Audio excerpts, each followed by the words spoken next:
Hi, I'm Michaela Beckett, and for chemistry, we're going to be doing a pasta rocket today. So to do this, you're going to need some instant yeast. I have a package of 3. You're going to need some hydrogen peroxide. You're going to need a piece of pasta with a hole in it, like ziti. You can see there's a hole in it. And then you're going to need some type of flame. I'm going to be using a lighter. And then you're going to need a mason jar. If you have a clear one, it's cool because then you can see in it and see everything going on.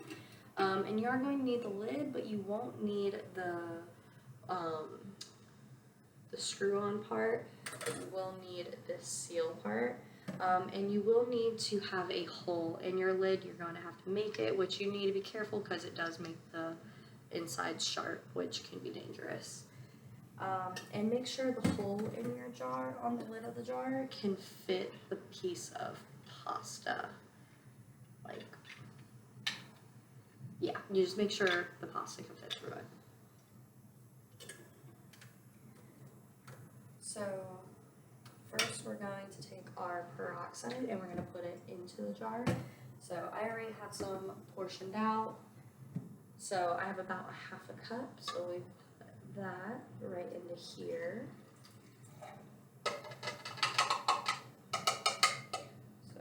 And now we're going to take one of our packs of yeast. I'm just going to pour the whole pack of yeast into it.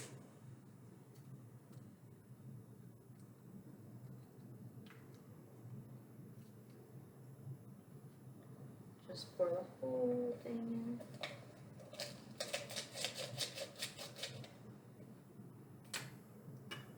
Then we're going to take the lid. You probably should like swirl it around a little bit and mix it in, but we're going to push down around. Let me get a better grip on it. I'll push down around the seal to really have it stay down. Maybe. And now we're going to take our piece of pasta and we're going to stick that right in this hole. So now the piece of pasta is standing freely. And you can see it's all bubbling. And now we're going to take our lighter. We're going to burn the pasta.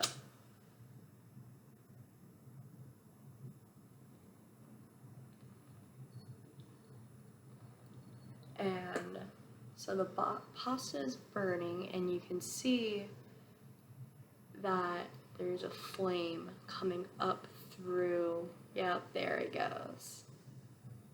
You can see it. So this is pasta rocket. Let's just undo that. Set this aside. Make sure you put it out before you undo everything, because we don't want a fire in everyone's house. So just undo that, separate it. So now let's talk about what we just did. So as you've seen during the demonstration, I took an empty mason jar and poured hydrogen peroxide into the jar. I then added the yeast into the jar with the hydrogen peroxide and placed the lid onto the jar. And you need to make sure you don't screw the lid on the jar, but we rather push the lid down and make a seal. At this point, we could see the mixture in the jar was bubbling. I then took a piece of pasta and placed it in the hole that was in the lid of the jar. Once the pasta was placed in the hole of the lid, I then took the lighter and I lit the pasta. And after the pasta was lit, the gas that was coming through the hull of the pasta from the jar was ignited and created a flame. Now, let's talk about why this occurs. So, hydrogen peroxide molecules appear to be similar to water molecules, except it has an extra oxygen atom.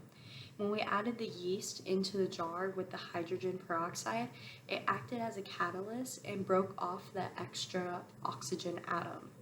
This reaction, we saw was, I'm sorry, the gas bubbles that were bubbling up was the reaction that we saw in the jar. So the gas traveled up through the hole in the jar and through the hole in the pasta.